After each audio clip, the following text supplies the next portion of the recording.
Welcome into the CHGO White Sox postgame show live from the CHGO studios, Studio A here in the West Loop of Chicago. Still figuring how this works without a presenting sponsor. I don't know. I mean, make it your own. Whatever you want to say. Even back in our old radio days, we always had a presenting sponsor. Some type of sponsor, you know? yeah. So, you know, we love DraftKings Sportsbook. Shout out to DraftKings Sportsbook. Download the app today and use promo code CHGO just when go you with sign up. I mean, give them extra love is not a bad thing, always. Right. I mean, you know, just a little sprinkle. I'm Sean Anderson. You can follow me on Twitter at Sean_W_Anderson. You can follow the show on Twitter at CHGO_White Sox. And alongside me is Herb Lawrence. Hello. You can follow him on Twitter at Ecknerwall23. He's our CHGO White Sox community leader. I was going to mention your Goose Island beer that you had in your hand. And then I was going to say, you know, I saw the cooler behind you that says, drink Goose, have fun. You are drinking Goose, but it doesn't seem like you're having fun. I mean, I always have fun drinking Goose. I drank some yesterday. Not because of the Goose. No. First time I've ever had the Matilda. You can see Steven's hand back there. Boom! The Goose Island right behind me is now illuminated. But yeah, it's not Goose Island's fault the White Sox suck. Makes it a little less sucky when you drink this Goose Island. Yesterday I had a delicious Matilda. You guys should go out and get it. Matilda, I know I'm not breaking news to you guys, but I had it for the first time, and I was like, okay. It's my favorite beer now. It's the hops that help you relax, folks. The White Sox today played the Seattle Mariners, and they lost. Yeah, 5-1. White Sox lose 2 of 3 against the Mariners and against playoff teams in this stretch. They just continue to lose. Herb, just specifically about the White Sox baseball and how they've been performing lately, are you having fun with that? No. Oh. Not at all. It's doing exactly what I thought it was going to do, is compete. They're battling these teams. They're not getting blown out necessarily by any of these teams, but coming up short because of the lack of power, lack of hitting, the lack of clutch bullpen performances. Well, if you put in Reynaldo Lopez, you deserve whatever result you get. But they have to win by the slimmest of margins, and when you go against good teams, those good teams don't give you those margins, and they take advantage of the margins that they get. And so that's what happened with the Mariners. That's what happened with the Dodgers. We're going to be playing the Texas Rangers, who are the second-best team in the American League. That's going to happen there, too. So this is not a good stretch at all for the White Sox. They need to come out of this stretch no worse than, like real close to 500. Not total record, but in the month of June. I don't know what it turned out to be. I know it was 6-4 now. It should be like 2 games below 500. They had to find a way to get a couple games over these Texas Rangers or over the Boston Red Sox at home this week. Instead of, if they get 2 out of 3 by both those teams, you might catch this thing goodbye. I'm pretty sure their record in June is 8-7, so they are still 1 game above 500 in the month of June. But in the last 12 games against playoff teams, 5-7, and their best series was against the Yankees. But you talk about the margins and the margins that those good teams give you. Sometimes you catch a break, and Aaron Judge was injured right before that series, and he did not play a single game on June 6th, June 8th, hitting the IL, I believe, on the 7th. So the White Sox got a break in the fact that they didn't have to face Aaron Judge. And you talk about those margins, too. A walk-off 2-1 win against Miami, a close win against the Mariners on Saturday, 4-3, and you also had a 3-2 loss that ended up falling apart on Friday, and the White Sox also lost a walk-off against the Dodgers, so and even a 5-6 game against the Marlins where they blew a 5-1 lead. Yep. Like, I mean, there were just consistent times where you almost had the win, and you almost, just let it go multiple times. They're not really a inspiring bunch, and that's what we keep coming back to. Like, Dan says this team sucks.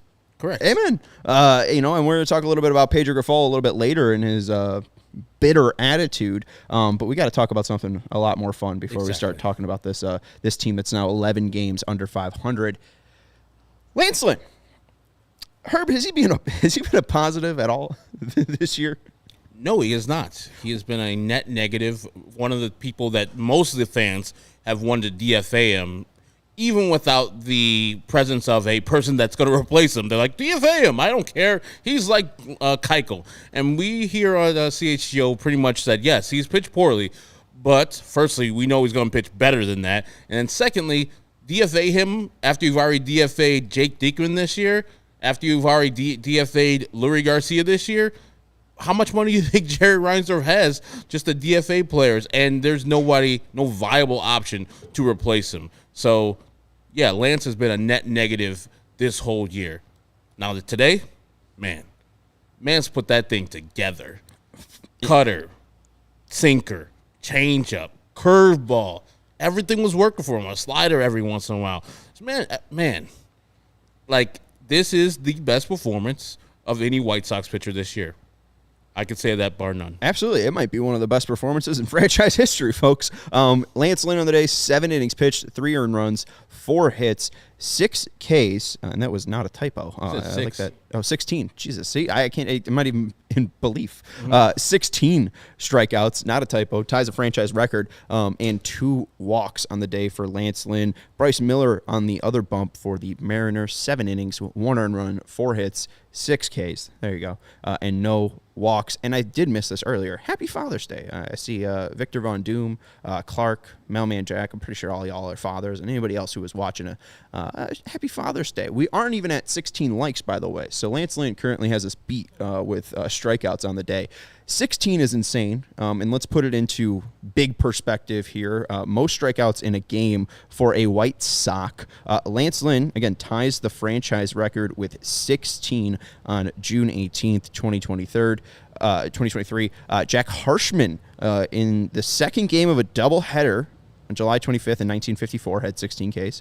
Chris Sale did it had 15 strikeouts twice, once August 16th, 2015, and another time May 28th, 2012. Ed Walsh did it twice back in 1908 and 1910, October 2nd and August 11th of the 8th and 10th year of the year of our Lord, 1900. And then Jim Scott had 15, June 22nd, 1913. Herb, why was Ed Walsh's second performance striking out 15 your favorite? Oh, man, I remember Big Ed Walsh. He was the guy right there back in 10. Oh, great years. Well, it's funny that you hear all about strikeouts are so up around the league, and 3 of those names are pre-1960. Yeah. Well, those pitchers all pitched the full Vietnam game. War wasn't over. I guarantee you all those pitchers pitched 9 innings straight that whole game. Lance did this in 7 innings plus, and just dominant. Like he has, and Steven alerted us to this before the game, he has a history with the Seattle Mariners and how well he does versus them. Maybe it's that ballpark. Maybe it was the closed roof. I don't know. Something was working today. His movement was great. His confidence was on 10. You didn't really see him cuss a lot for himself because I think his control and his command of his pitches was exactly where it needed to be today. Sometimes that you get that premium stuff and you were working with like the glow. I don't know if you've ever seen the movie The Last Dragon.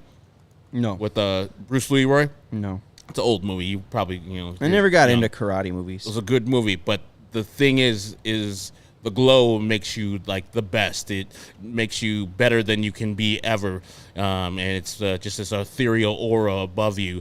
And that's what he had. He had the glow today, just striking out Seattle Mariners left and right. Barely any hard hit balls off him either. I think he had 1 hard hit ball the whole game, and that is hard to do in the MLB anytime for any pitcher, much less a guy who's been struggling for most of the season. He struggled last game in the first inning, and then he settled in. And I remember people like, "Oh, stop giving him a break." Like he gave up 4 runs, and eventually I think he gave up the 5th run while he left. But he gave up 4 runs last game. It was all in the first inning for the most part. But we saw him settle in 2nd, 3rd, 4th, 5th inning, doing much better. And today was the continuation of that, and he looked excellent. I'm applaud Pedro for allowing him to go out after the 98 pitches in the 6th inning and pitch that 7th inning, which he was beautiful in that one. I think he struck out 2 guys in that inning too. Yeah, and then in the 8th, he faces one batter. Colton Wong bunts for a single, and really, I mean, the only time he had traffic on the base paths is when the earned runs come, which isn't super shocking. But in the 3rd, J-Rod doubled to right, scoring Crawford and Raleigh, who I think Raleigh was on for a hit, and then Crawford walked. And then Kelenic tripled the center, which then scored Crawford, or somebody who scored all 3 of the runs that were on the bases in the 8th inning. Where was Wong? He got forced out. Okay, but how is that then Lance's earned run? That's what somebody asked. I think that was Patrick Nolan asked that since you replaced the guy who got out, it still counts as your earned run, even though that's your guy that you faced. If you would have, I don't know why it works that way, but technically he only gave up 2 of his runners. Yeah, right. So, I mean, Lance was extremely dominant today. Reynaldo Lopez was not, but that doesn't matter because the White Sox could not do anything offensively. But let's put it more into perspective of Lance's career as well. Most strikeouts in a game for Lance Lynn, 16 is the most, career high, and he passed it, I think, in the 5th inning? He had 12 Ks 3 times in a game, his last on September 22nd, 2019, before he was a White Sox, and 11 Ks 6 times in his career, and the last time was September 5th, 2022. Against? The Mariners. In? Seattle. Look at that. So the last time he faced the Mariner, he was dominant. Stephen Nicholas walked in today and said, hey, Lance Lynn has great career numbers against the Mariner. And I said, have you seen Lance Lynn's numbers this year? I don't think Jesse Schultens could do that. No. Like, that's the thing is... Jesse Schultens couldn't pitch 5 games to get 16 strikeouts. I don't think Jordan Lyles has done that in his career. I don't know if Jordan Lyles has had 12 Ks in his career. That's the thing with Lance is I understand that he has been so frustrating to watch, has given up a home run in basically, I think, 11 of his 15 starts this year, near the top in most home runs allowed. But he can pitch quality innings. You know, maybe if he pitches 7 innings in a game, he gives you 4 quality innings out of, the 7. Not great. I'm not defending his pitching this year, but the reason you can't DFA him is because that would be an extremely competitive market to acquire Lance Lynn. If Lance Lynn has another 2-3 more starts like this, and maybe it's a dead cat bounce, you could possibly sell him. Like, yes. I mean, that's the thing. He does have a team option next year, which, the White Sox could pick up because, again, the starting pitching options for 2024 don't look too promising. But I don't know. This was really good for Lance because it shows the craftiness. And, yes, he's had success before against this Mariner right-handed heavy team. But we saw some new wrinkles against lefties that were extremely successful for him. I think he brought out, and it was in the 1st inning that Jason and Gordon Beckham brought it up, that he brought out the changeup, which he doesn't use that at all. Like the changeup and the curveball, I think both are like 7% of his pitches each during this year, and he brought those out and styled it, especially with the 4 or 5 lefties that they had.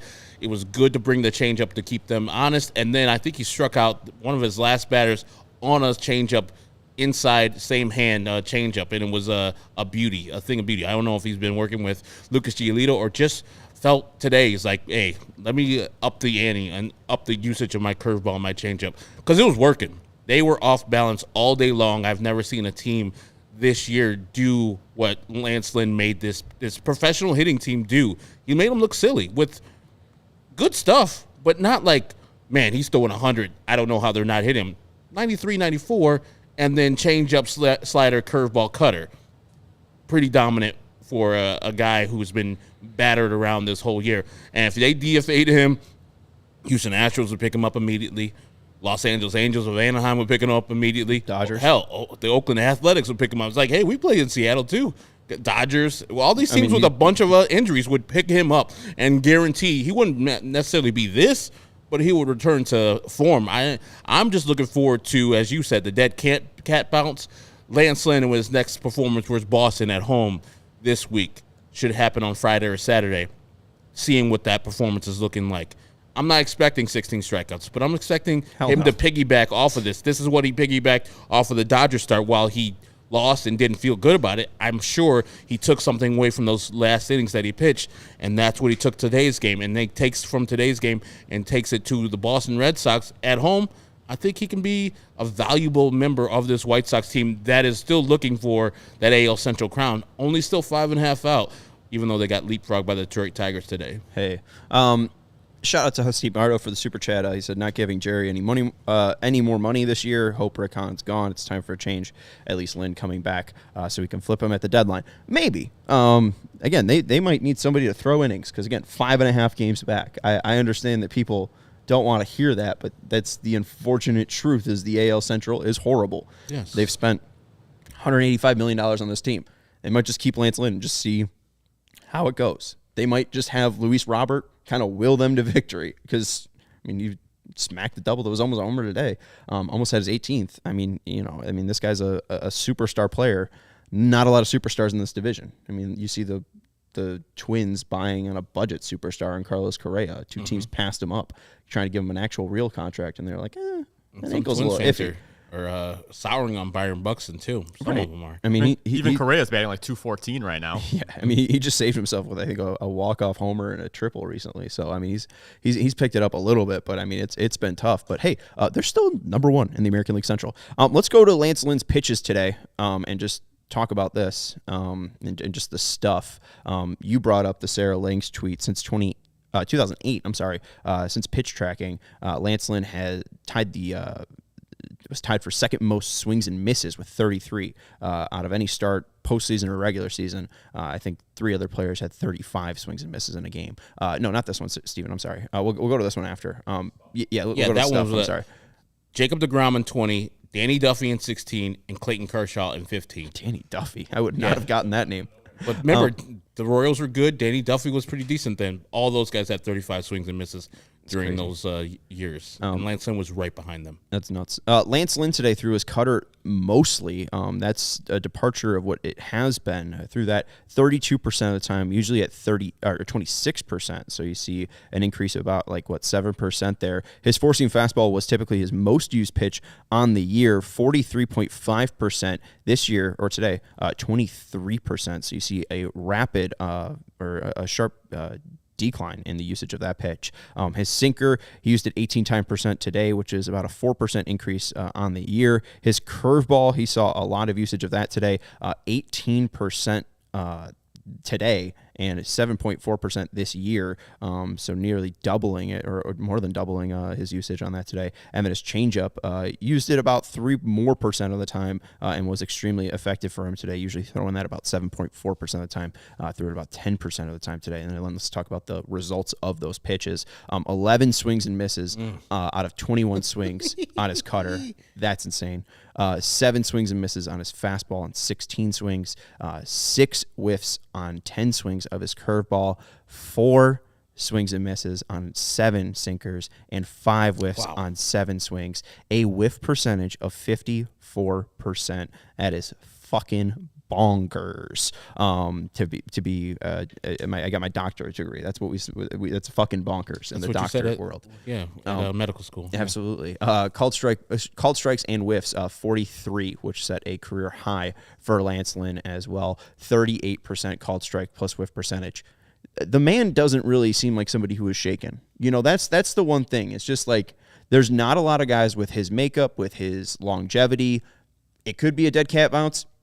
We saw Johnny Cueto. he was just healthy. I don't know if Lance is now just trusting his knee more. We don't see a spike in velocity, right? It was just he trusted himself to be more of a pitcher. Hey, I'm going to use all of my pitches. I'm going to try to keep these guys off balance. And not only was he keeping them off balance, they just couldn't hit the damn ball. It was just impressive. And think about all the teams that he's faced this year and how many, as you said, 11 out of 15 starts, giving up home runs. People have been seeing him right, middle fastballs, and that's probably one of the reasons why he cut down the four-seam fastball usage and up the ante on all the rest of the pitches, and because probably they have a book on him, and it's okay, you're going to get a hittable fastball early in the count, so get ready for it, and that's what most teams have been doing. But no, he's been keeping people off balance. Curveball early, cutter that was just outside the zone, just offside the zone, so it's tantalizing enough.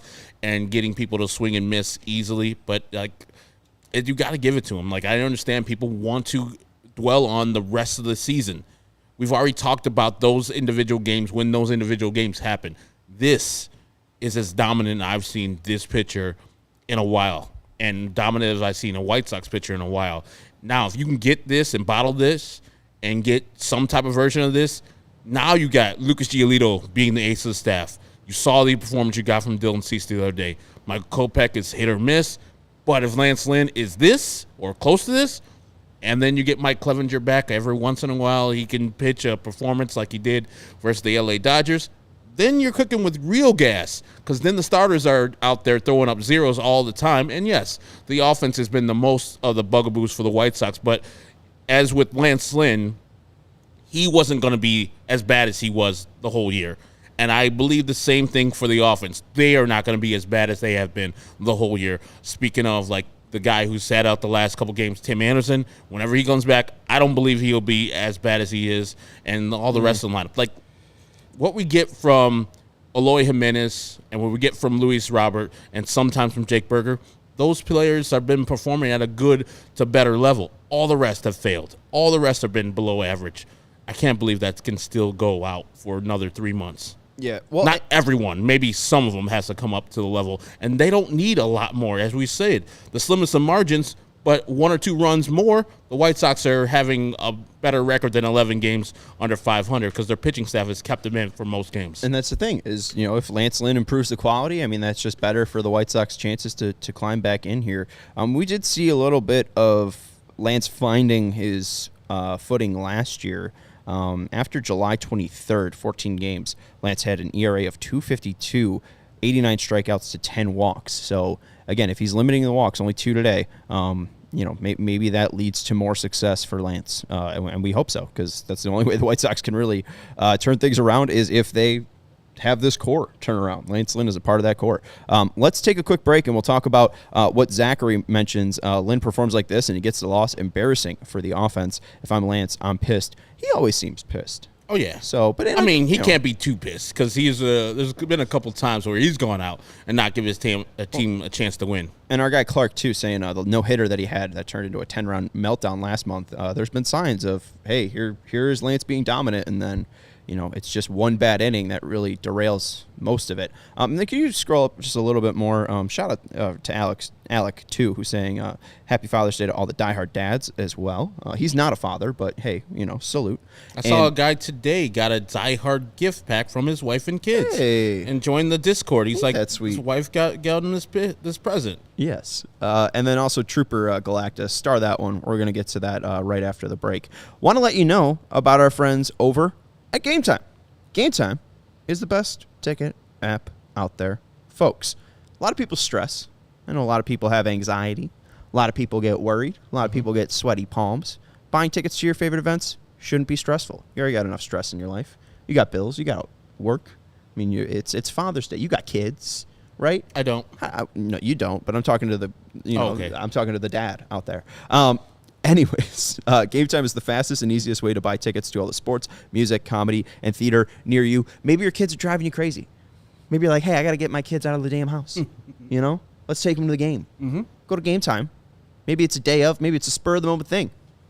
You go to Game Time. You can find killer deals on last-minute tickets with their best price guarantee, and you can stop stressing over the tickets and start getting hyped for all the fun you'll have or all the distractions you'll be able to give to your lovely, lovely kids. And forget planning months in advance. Game Time has deals on tickets right up to the day of the event, and the Game Time guarantee means you'll always get the best price. If you find tickets in the same section and row for less, Game Time will credit you 110% of the difference. And again, your time is very, very important, and that's why they help you as fast as they can. Herb looked and got the Game Time guarantee difference down in Atlanta and got 100% of his difference in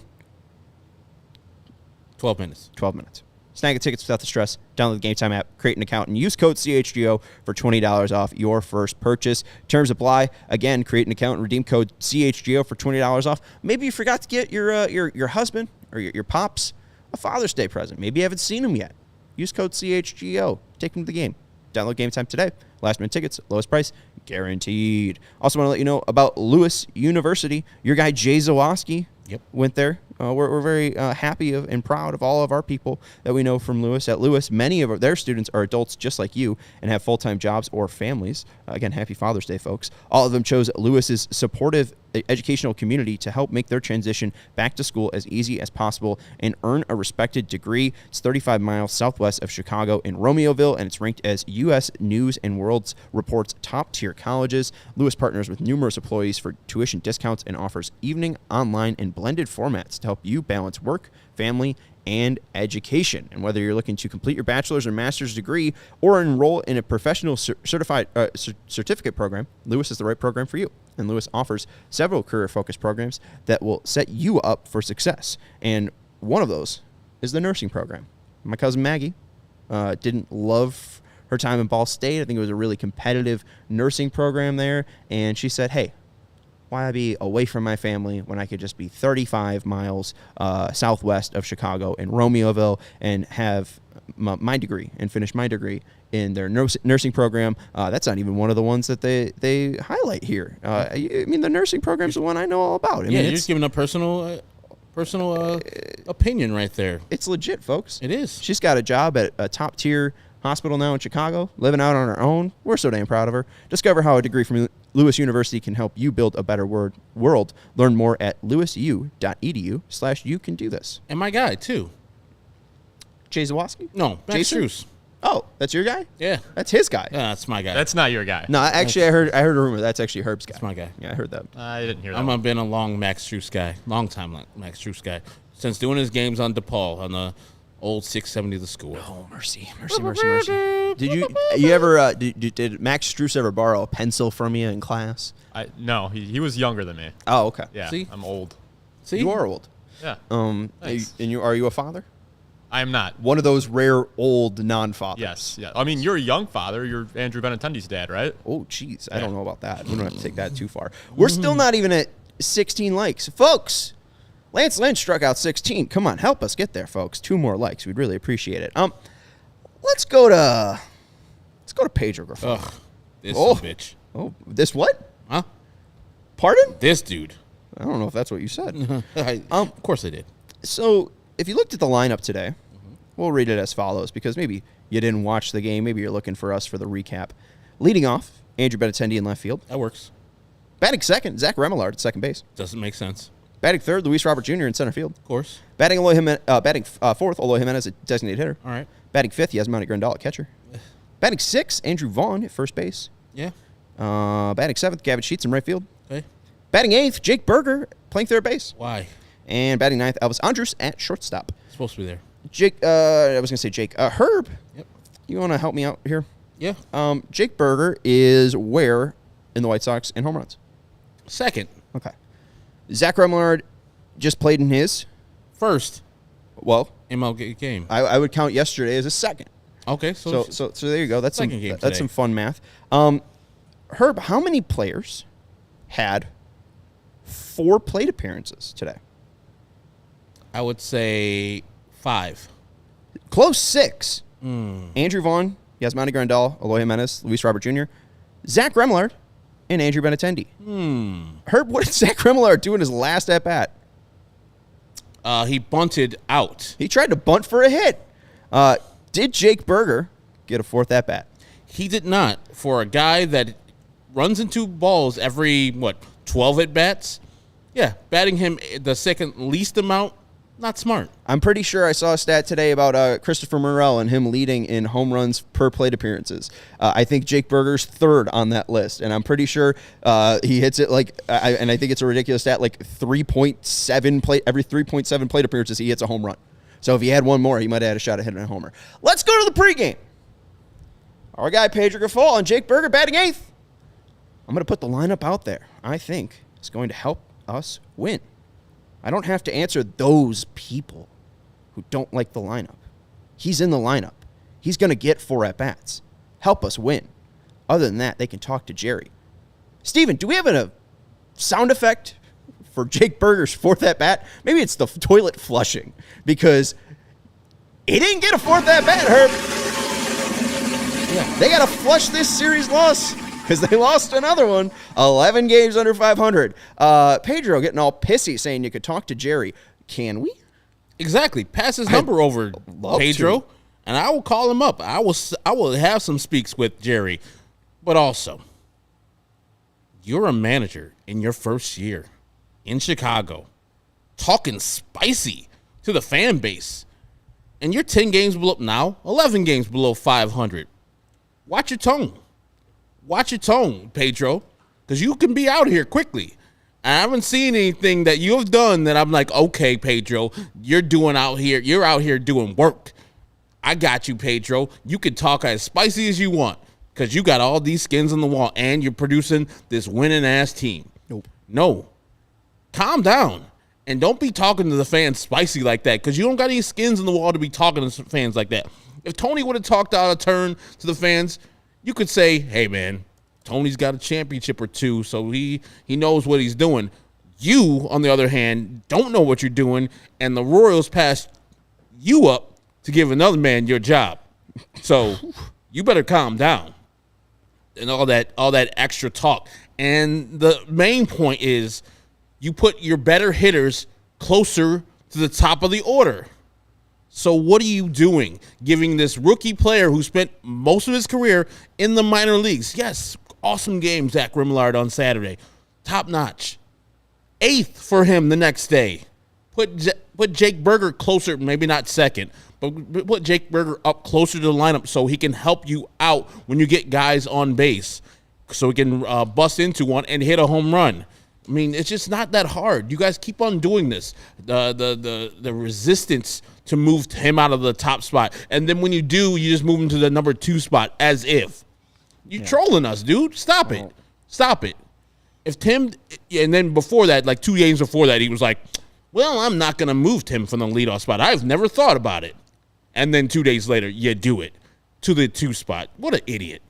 I just calm your nerves. And don't be talking to White Sox fans like you got it all figured out when you're 11 games behind 500. Come on now. No, 100%. And I we kind of saw a little bit of this all the way back when he took over March 4th. This is the full quote from Merkin on Twitter on Benintendi hitting third. I like him in any slot in the order. Right now, I like him in the 3-hole. I've got my reasons. We'll address those when the time comes. But I like him in the 3-hole right now. That's why he's here. It's not by accident. Again, this man isn't really that giving. This man really isn't that supportive of any decision with stats or with logic. It is, this is my choice. Yes. I write the lineup. Why are you questioning me? These are my guys. I'm going to put my guys in there.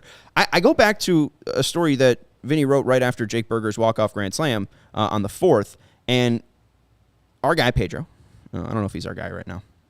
I truly believe that at some point these guys are going to figure this thing out together. They're going to get hot together, and that's going to be really nice to see. There's a lot of talent here. There's a lot of good work being done, and it's not just monotonous work. It's creative work. It's new stuff, new decision-making, new programs in those machines. There's a lot of stuff being done to help those guys improve and prepare for games. I'm of the belief that this is going to happen at some point, hopefully sooner than later. But if you look at it, we've had guys here that have had incredible years in the past, and they still haven't gotten hot yet. They still haven't. Aloy had his 13-game hitting streak or whatever, but he still hasn't gotten hot yet. Andrew Benintendi hasn't gotten hot yet. TA hasn't gotten hot yet. Luis Robert Jr. has gotten hot for weeks here and there. Overall, those are guys who have done it at this high level that have yet to get hot. They're going to get hot at some point. Maybe it all happens at once. We've got to keep working. And Pedro is a guy that talked about preparation and how that's going to change and how that's going to make the White Sox different and elevate them. The one guy that we have heard that has benefited from those machines, that has benefited from preparing, that has shown consistent preparation at home and has gotten results, is Jake Berger. Correct. What the fuck are you doing? Zach Remillard just got here because he can lay down a bunt? It's fucking stupid. And you're not actually giving any data. It's just bullshit. Like, I don't understand why you wouldn't put him in a situation, Jake Berger, to drive in runs. Andrew Benintendi just got hot. He hit his first homer. Yay! The Sox lost 2 or 3. Tough to get excited about. Yes. Like, Andrew Benintendi has given you professional and consistent at-bats each and every day up in Seattle. Yes. So what you're going to do is put a guy that's 29 years old making his damn MLB debut behind him to give you just 4 straight outs, to give you in the 9th inning when you need a base runner, not a hard hit ball, not a quality at bat. Let's bunt and see how fast he can run to first. What the fuck is this? I mean, is Jack Harshman on the mound? Is it 1954? What the fuck? I get it. Suarez was back on because he was throwing out Zach Remillard. Because Zach Remillard ain't shit, and that's why he's been stuck in the White Sox organization for years. No offense to Zach Remillard, but I mean he's a AAA player. He's not even a Quad A player. If he was a Quad A player, we would have seen him. But Danny Mendick's been here before him. Leary's been here before him. Poncer's been here before him. Romy Gonzalez.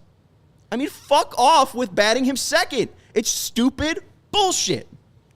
It is, and it's like, I don't know, like, he thinks that Remillard is replacing Tim. I would have had Tim at 2, so Remillard has to bat second. No, as Sean just said, this is a career minor leaguer. Great game on Saturday. Fantastic. Bat his ass 8th or 9th, because that's where he should be batting, as a guy who came up in the middle of the year and didn't even start the game where he had his ass-kickingly great day. So you didn't even trust him. You didn't believe in him. You didn't believe him until he actually did something. Now, have him prove it in the 8 or 9 spot, not the 2 spot. That goes to actual people who have been at the major leagues, grinding, doing well, and you don't know what Zach Remillard. Down in the minors, I don't think his OPS is in the 700s. It's not great. It used to be good, but now people have adjusted to Zach Remillard, and he's become Zach Remillard. Don't bat him second. If Tim's hurt again on Monday and Zach Remillard has to play, put his ass 9th. Put my guy Jake Berger up in the 5 or 6 spot at home, especially because he's going to run into a couple in that series. So I want to go to Friel up here saying Jake is 5 for his last 30 with a 50% K rate. I don't think a spot in the order today was the issue. So since June 4th, 11 games, and actually this isn't including today, so my apologies. I think you can add 0 for 3. He had onto a this. hit. Huh? He had a hit. Oh, he had a hit? Yeah, he had the ball off the pitcher's. It was it was a rocket, 107 miles per hour with the bat. Okay, so 8 of his last 48, not great. No. 7 of those 8 hits are extra base hits. That is what I'm saying. The general manager who signed the guy with 1 home run said, ball goes far, team goes far. Do you know who doesn't make the ball go far? Tim Anderson, Andrew Benintendi, and Zach Remillard, who has been the 1 and 2 hitters for the past months. I mean, Zach Remillard's the guy who gets a shot. Not Luis Robert, who has 17 home runs. Oh, God, no. It'd be awful for him to get a shot to get the most at-bats possible. I mean, Andrew Benintendi and Luis Robert Jr. 1-2, that makes no sense. I mean, Eloy Jimenez couldn't drive those guys in. I mean, that makes sense for a 1-2-3. Let's give Zach Remillard a shot. Let's just go with the guy that looks like he's a top-of-the-order guy. He's got speed. Wearing shorts and stuff like that. Pedro just goes by feel, and his gut feeling is wrong most of the time. I mean, look at the offensive results. Like, I don't know. He also spoke about Tim. He's like, well, Timmy's he's gonna go off soon. Watch out, he's gonna go off soon. When? Is Tim hitting the ball with authority that you're seeing this, that, okay, he's just hitting the balls at where people are? No, Tim is hitting ground balls that are hit very weakly. Say whatever you have to say about Jake Berger. He puts bat to ball. Ball is demolished. That's what I want to see, and that's what you can afford to have in the lineup with a bunch of people who don't hit the ball over the fence. You have a guy that just swings and misses or swings and hits the ball out of the ballpark. And to have that guy batting 8th is idiotic. It's 100% idiotic. Well, and Ozzy and Chuck had a reaction to this on the pregame, so I'll read it to the folks, and we'll see what type of reaction it gets from Herb. But Tim Anderson did not play Sunday after leaving Saturday's 4-3 win against the Mariners in 11 innings, and he was replaced by Zach Remillard after the team said Tim left with right shoulder soreness. Tim did not speak to the reporters before Sunday's series. He declined a request to talk. And Pedro did speak pregame, and I'm reading this from Daryl Van Schouwen over at the Chicago Sun-Times. I believe Merkin was also with him. But Pedro said, quote, I think he's doing okay. I talked to him, wished him a happy Father's Day. Haven't really checked up on his arm yet. I will, but we were going to give him the day off. or give him the day today. Let him enjoy his Father's Day before I ask him how he feels. Grifol said he was cautious with Anderson, who sprained his left knee in April, another day, making sure we keep him healthy the rest of the year. I don't think he needs a mental break, just a physical break. Timmy's going to take off here pretty soon. He's feeling good and has had some really good swings yesterday. He had some good work for the last couple of days. He's going to take off. He didn't need a mental break, physical break, get some treatment, and be ready to go tomorrow. So if all goes well, we should see Tim Anderson in the lineup tomorrow. We've seen Tim Anderson get an off day on Sunday. I also don't understand this because what Chuck and Ozzie were mad about was that they didn't talk to him, or that, he didn't get the full day off on Father's Day. But he said, I think he's doing okay. I talked to him. And didn't ask him about the thing he left the game for He didn't the ask day him before. about his arm. Oh, just asking him about personal shit instead of your job. Hey, Tim, how's the shoulder feeling today? You think you can give me a couple of bats today? But if it's an off day, isn't it just an off day? I mean, It we've is. seen him get Sundays off. It is, but how Pedro likes to use it, like you got an off day, but you don't have an off day. Hey, your shoulder all right? Just to get knowledge, like, can we use you in this situation? Yasmani's at second. We want a pinch run. Can we use you? Type of thing. At least a little update. Ask the trainers. Ask somebody. At least be knowledgeable about your team. And then somebody put, it's Terry Christ. It's simple as 4 chances to 3. Plus a power hit at 8 is stupid unless your lineup is stacked. And the White Sox lineup is not stacked at all. And who's before him? Another power hitter. Exactly. And Vaughn is supposed to be too. I guess he's supposed to get on base, but no one does on this team. Apparently that's Yasmani too, who's in front of that guy too. So it doesn't make sense any way you slice it. I just want Pedro to say, I'm doing this because I feel like I am right, and that's it. Not because Tim's coming, not because this guy's got a showed good. No, I feel with my gut and just say, this is my gut reaction. This is not based on stats. This is not based on my coaches in my ear. I just like my guys, and I'm going to give them the benefit of the doubt instead of actually looking exactly what they are, because he in that thing said that Tim's looking good and he doesn't need a mental day off. What have you been looking at? We've watched these games, and I am as close to a big Tim Anderson fan as you're going to get. I call him out on his crap, but when he does well, I celebrate the fuck out of it. Because Tim is a player of this White Sox team and this rebuild that is the key for this White Sox rebuild to succeed or fail. And so watching these games versus the Dodgers and the first game versus the Mariners, you didn't think that Tim needed a mental day off or some type of day off where he can regather and refocus on what he's doing, where he's throwing balls to the second baseman who's not on second base because he doesn't expect the ball to come to him, where there's an easy out at first. You think Tim didn't need a day off there? It's cool not to say it to the media. I get that. But it's bullshit if you're not talking to Tim and saying, what you're doing here is not helping our team. Get your head right, and let's help and contribute to a victory. Something. If you're just letting Tim be Tim and let him go through this as he has, then you're not doing your job. You're a grown man supposed to be leading these other grown men. And if you can't have a tough conversation with Tim and tell him he's not doing what you expect and what he needs to do, and you're off today because I don't think you're ready to play, get your head right, then you're not doing your job. Because all of us as White Sox fans have seen Tim Anderson fall below where he needs to be, both mentally and physically. And so you say he doesn't need a mental day off, you're not watching. He did need a mental day off. And I hope this inspires him. I hope tomorrow when the lineup comes out, you do not have him at leadoff or second. You have him drop down the order so he can earn his way back up to the top of the order. Those spots are earned, and that man's hitting currently with an OPS below 600. That can't ride at the top of the order. I hear you. I'm fine with Tim Anderson getting a day off. I don't really care the reason. I mean, he's just playing poorly right now. If they wanted to get Zach Remillard some at-bats, that's fine. Bat him 8. No. Bat him 8. I don't care. No. Don't give Zach Remillard games. He had a great game. Today was a good reward. He showed you why he's... Give him the reward of starting. A minor leaguer. Start him and bat him 9. Yes. Oh, what? Perfect. We're going to give him the reward of the century. He's going to get 4 at-bats for a team clawing to a victory. And this motherfucker, sorry to be that brash. person who gave him that 4-star review is going to be pissed at you. You know, and the guy who said, I don't like Sean wearing shorts is going to be really pissed off because we're both showing off our beautiful legs. The gams. I am upset. And we're gonna talk a little bit more about my scale and where I'm sitting at. I got to bounce some things off her. But Okay. I do need to talk a little bit more to Pedro and what he said about Mike Clevenger and Monday's starter.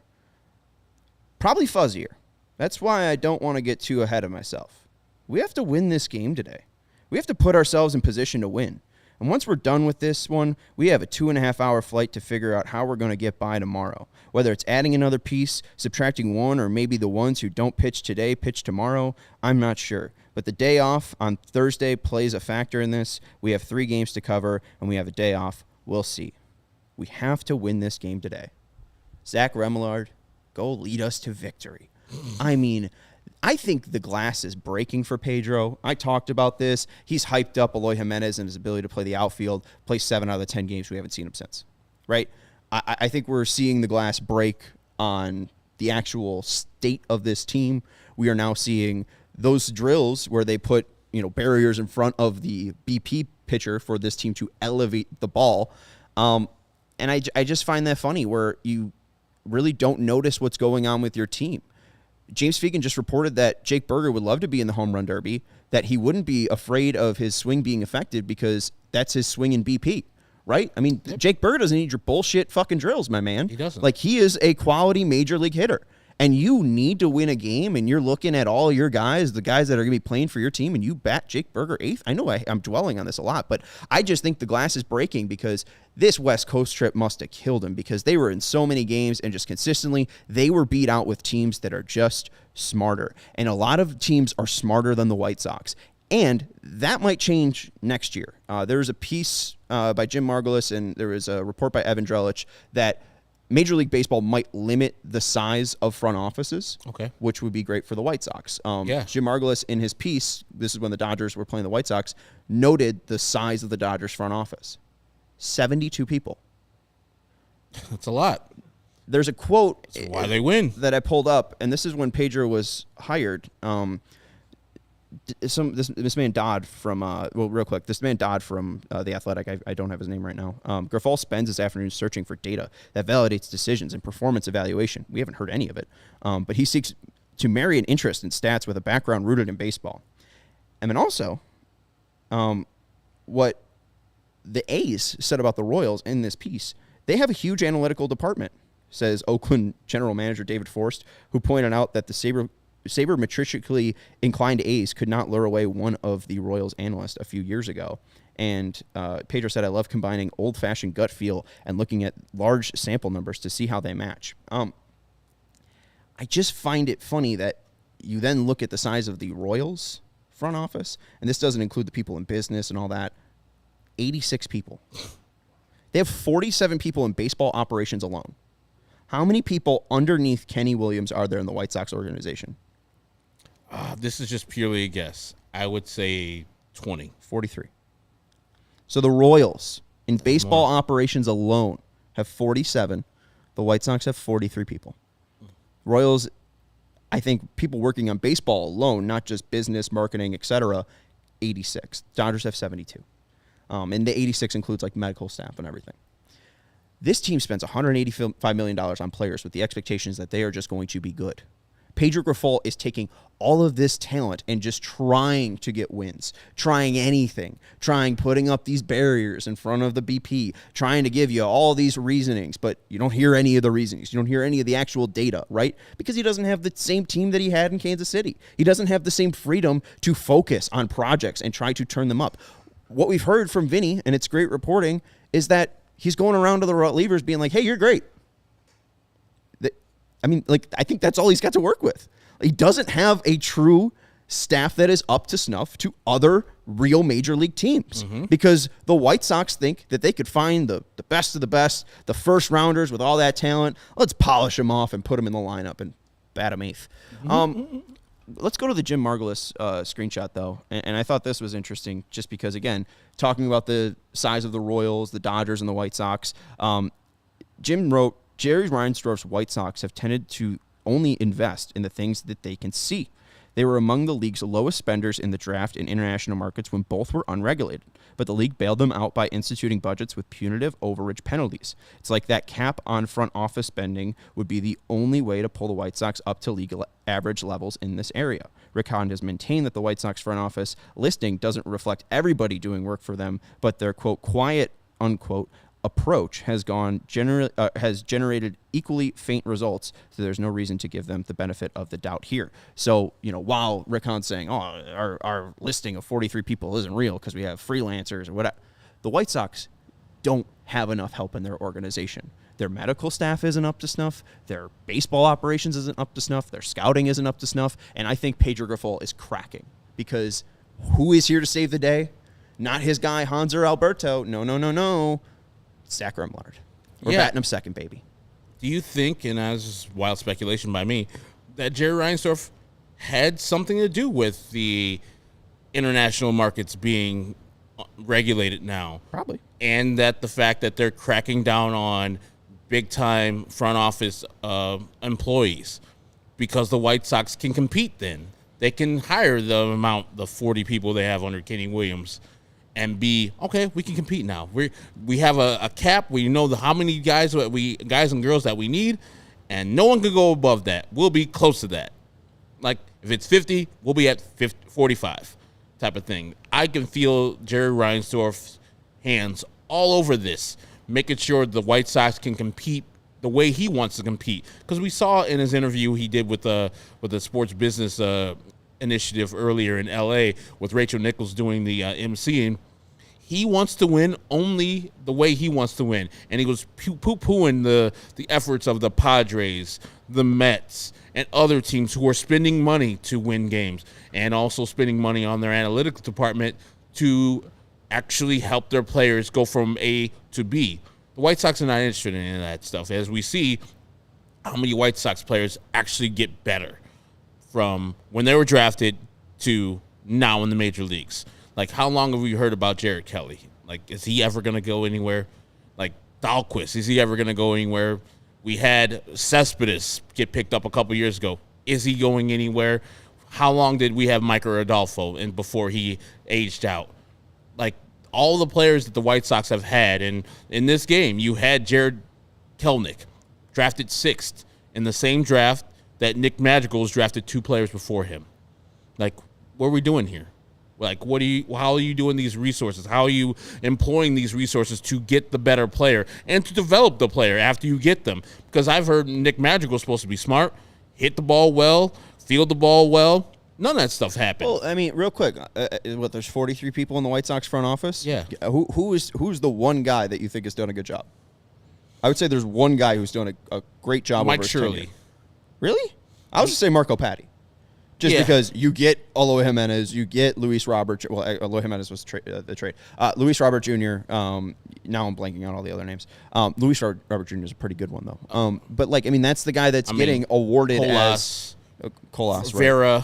Vera, not there anymore. He's there, but he's not on the team. But yes, Mike Shirley, because I think his drafts are better than Hostetler. They're better than what they were before. Who's still in the organization? He is Nick Hostetler.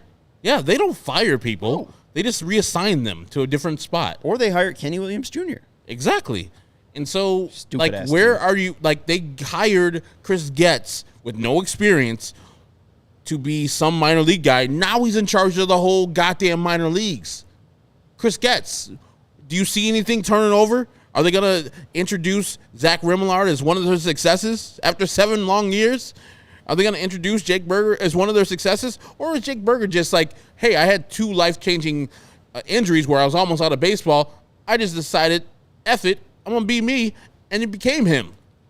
And he became the player that he is now. And then the White Sox look at that and say, oh, we're going to bat you 8th. Exactly. We spent a 10th-round pick on Zach Remillard. Oh, we're going to bat him 2nd. Had a 1st-round pick, Jake Berger, bat 8th. But you're second on the team in home runs, yeah, you can bat 8th. And Sox Haps brings up Tatis. And I bring this up all the time. I think the best thing for Fernando Tatis is steroids. Sorry.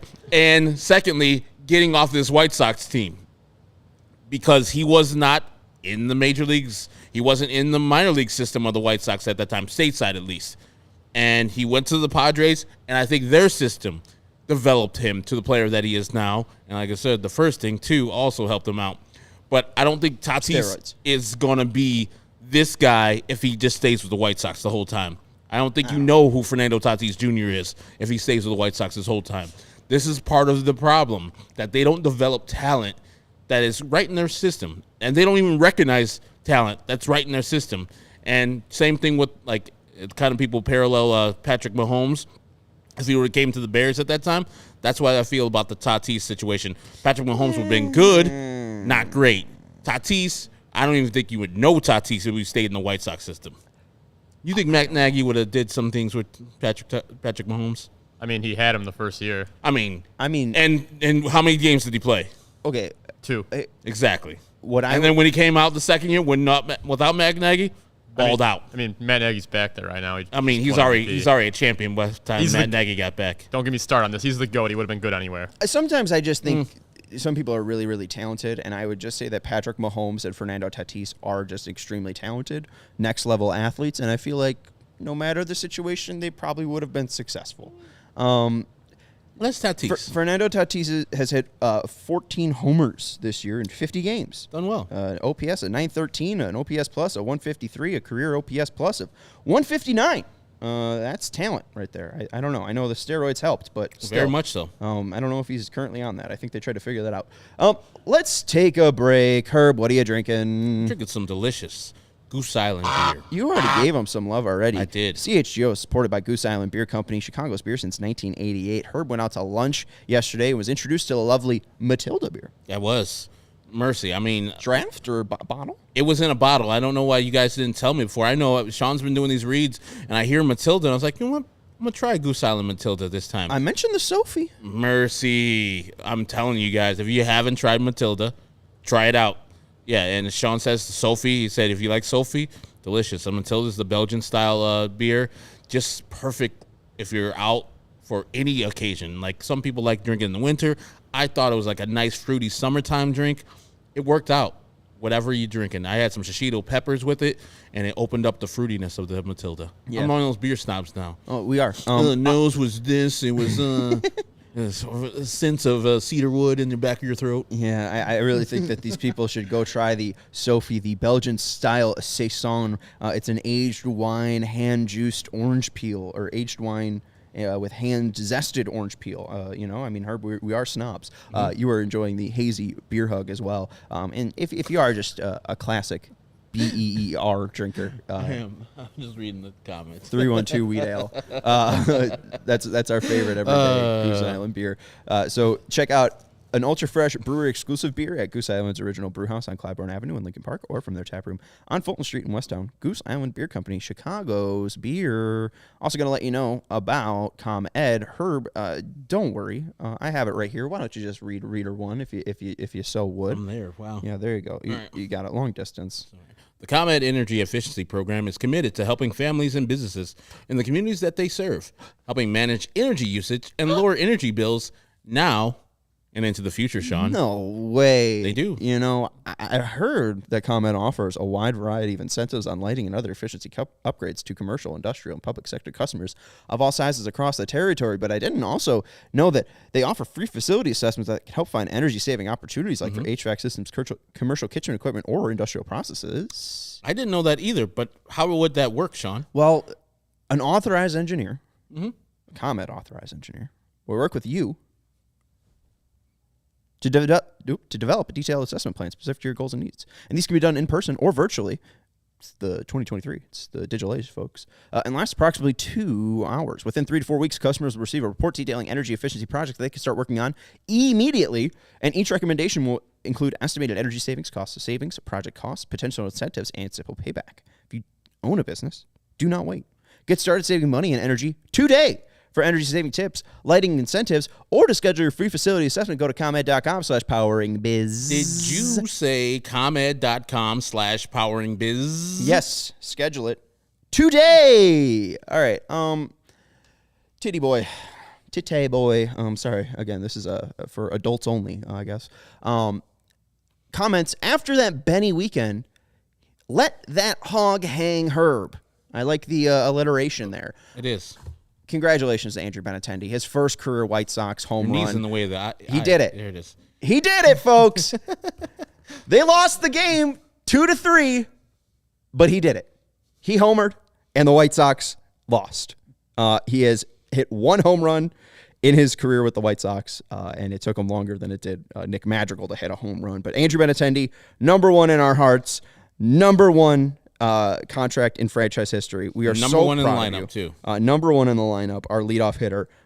You did it. I am so excited to see all of the 5 more in your career. With 9 more. We need 9 more this year. This year. I said 5 in his career with the White Sox.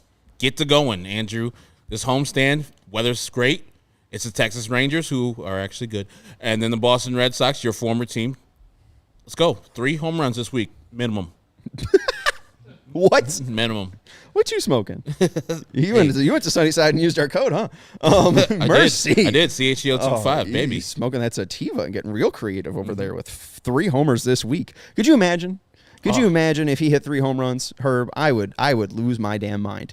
I'm not gonna make a bet with you because I already got $100 coming my way. But let's chat here, Herb, because I had a bit last year based off our guy Steve Stone. Also, where is Steve Stone? # where is Steve Stone? Can we start that? Go get that trending, folks. Taking advantage of a great contract, apparently. Hey. It's like, I ain't traveling at all. How about that? Cool. Break. Ready, break. So our guy Steve Stone put out, I think it was April 25th, 2022. Mm-hmm. He said, you can enjoy the ride or you could be better. Okay? And since that tweet, the White Sox are 106 and 116. Now 11 games under 500 this year. I don't know if it's too early. Maybe I need to wait until the end of June, but feel free to pull up the scale here, Steven. I don't know where I should be sitting on the bitter scale, right? A 7's a neutral, right? I feel like I'm at 5 right now. I might even be at 6 where acidic urine is. But I don't know. I feel like 1 is being bitter. Are we close to going off the scale here and becoming bitter? I mean, I feel like I have enough ammo. Oh, yeah. It's past the time to be better. I'm right now at lemon juice, in between lemon and orange juice right now, 2 and 3. Very bitter. Wow. Okay. Very all right. bitter. We are getting close to stomach acid, folks. Got bitter bear face. I think I might just do it. The White Sox, again, are 5-7 in the 12 games against playoff teams. They have Texas, 3 games against Texas at home coming up, and then they got 3 against Boston and 4 in L.A. Huh? The Carmines, you mean? Versus the Palos? Who's the Carmines? That's what the Red Sox. That's what the Hawk used to call the Red Sox. Carmines. My bad. I had no idea.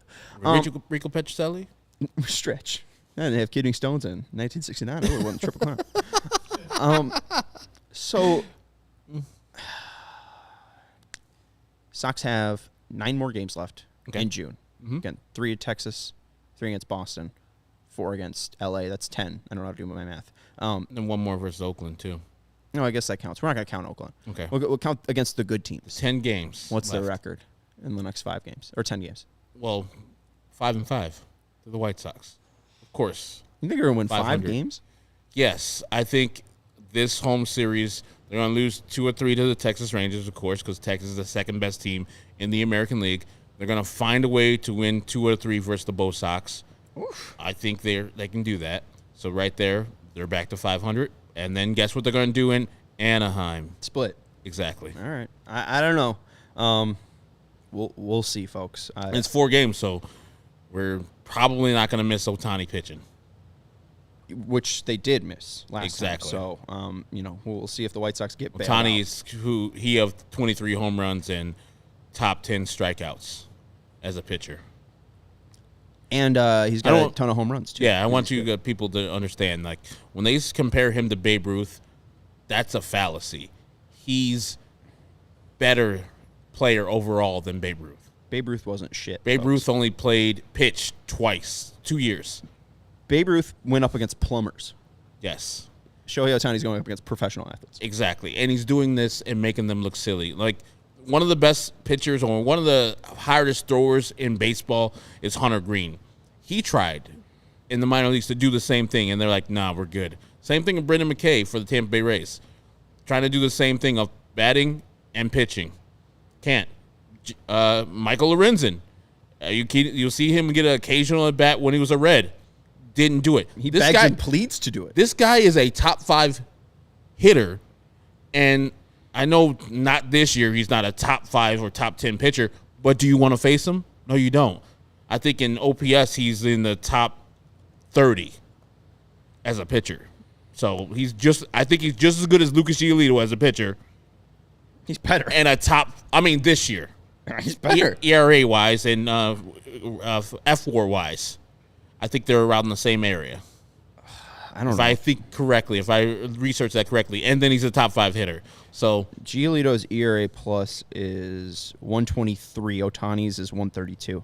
So Ohtani leads the league in hits per 9 and strikes out and has struck out 11 and a half per 9. Yeah, I don't know. I mean, and think about Giolito's going on the free agent market with him. Yeah, that same guy. And y'all think about paying him $400 million. Yeah, Lucas Giolito only $400 million. Won't be setting that market, folks. I think only $400 million. He's the best hitter on the available pitchers or hitters and the best pitcher. So pay him whatever you want. I was like, blank check it. Somebody's like, that's a little dubious. Like, why? You're gonna bring the Japan market in. He's gonna be the best hitter and best pitcher. What's to lose? Nothing. I mean, if he gets hurt, he gets hurt. But you still have Shohei Ohtani wearing your cap when he goes in the Hall of Fame. Yeah, that guy's just built different. Sox Hap says 4-6 over the next 10. Chirac Bobby says 3-7. I tend to agree with Chirac Bobby. They go 3-7. That's game over then. I think they win 1 against each team. Wow, that's about it. 3 or 4. They lose 3 or 4 to the Angels. I mean, you see how Pedro is. I mean, you see how excited he is to work every single day. I mean, he's just giving up and pissed off at us. Dude, but it's our fault. I also see 8-2 lead by the Angels the other day to the Kansas City Royals in Kansas City, and then getting walked off by a guy making his major league debut or getting his first major league hit. That's baseball. The other day, remember when the White Kansas City Royals? Remember when the White Sox scored 7 runs against the Rays in 1 inning? Yeah, that was fun. Came back and got the dub. Yeah, but that's what they were 1-6 against them, right? That is what the Angels do. They love to give up big time leads and have Shohei Ohtani do something great and have Mike Trout do something great. Less this year because Trout's having an off year, only OPSing in the 800s. What a bum. He'll get right against this team. Yeah, but they like to lose games. Love it. Love to lose games when they have their 2 superstars do work. Yeah, and I just feel like, the White Sox are just not going to have that luck. Okay. They're probably, 7-21 when Trout and Ohtani homers, but probably the 2 games that, or 5 of the 7 games that they won where they both homered was against the White Sox.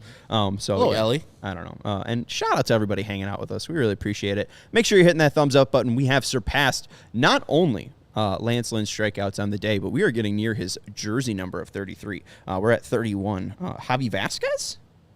Dare I say? I don't know if that was 31. Maybe.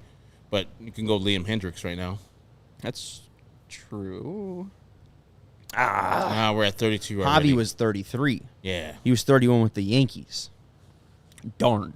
Anyways, that's going to do it for the CHGO White Sox postgame show. That's Herb Lawrence. He's going to give Shohei Ohtani $600 million of his own personal money. He's also going to give me $100 when Andrew Benintendi doesn't reach 10. Literally, if I won the $1 billion Powerball, Mega Ball, I would buy a team and then immediately give it to Shohei Ohtani. I think it's a smart investment. Take the $300 million in my pocket. You can follow the millionaire Herb Lawrence on Twitter at Ecknerwall23. He's our CHGO White Sox community leader. I'm Sean Anderson. You can follow me on Twitter at Sean_W_Anderson. Yikes. And you can follow Stephen Nicholas, our producer, somewhere. Thank you for producing the show, though.